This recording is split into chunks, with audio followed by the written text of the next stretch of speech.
ഈ കുട്ടികൾ ചൈൽഡ്ഹുഡിൽ അനുഭവിക്കുന്ന പ്രശ്നങ്ങൾ, അത് സ്വന്തം വീട്ടിൽ നിന്നാവാം, റിലേറ്റീവ്സിൽ നിന്നാവാം. ട്രോമകളുണ്ട്. ട്രോമ എന്ന് പറഞ്ഞാൽ ഷോക്കിംഗ് ആയ ഇൻസിഡൻസ് അല്ലേ, ഇൻസൾട്ടുകൾ. അപ്പം നമ്മൾ ഇൻസൾട്ടൊന്നും നിസ്സാരമായി കാണരുത് അല്ലേ. ബോഡി ഷെയിമൊക്കെ ഞാൻ പറഞ്ഞല്ലോ.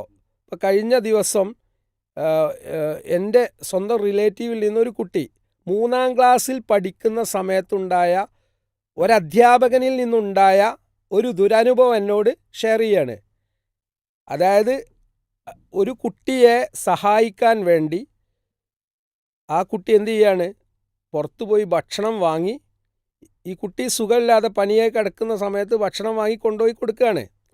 സ്വാഭാവികമായിട്ട് ക്ലാസ്സിൻ്റെ ബെല്ലടിച്ച ആ സമയത്ത് കുട്ടി ക്ലാസ്സിലെത്തിയില്ല. ക്ലാസ്സിലെത്താത്തത് കൊണ്ട് അധ്യാപകൻ ഈ കുട്ടിയെ ഭക്ഷണം വിളമ്പി വന്നപ്പോൾ ആ ഭക്ഷണത്തിൻ്റെ പ്ലേറ്റ് എടുത്തിട്ട് ഏറ് കൊടുക്കുകയാണ്.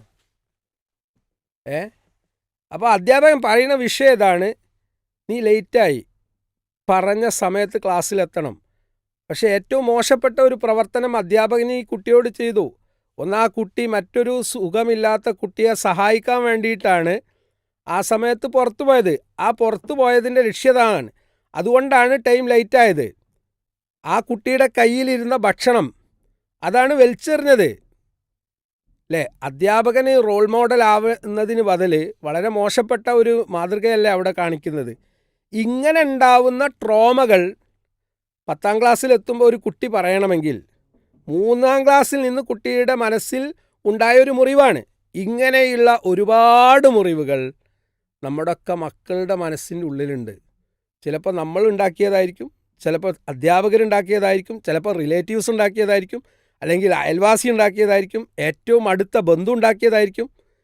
ഇത്തരം മുറിവുകൾ കുട്ടിയുടെ പേഴ്സണാലിറ്റി മോൾഡിങ്ങിൽ വലിയ പങ്ക് വഹിക്കുന്നുണ്ട്. എത്ര രക്ഷിതാക്കൾ ഇത് മനസ്സിലാക്കുന്നുണ്ട്?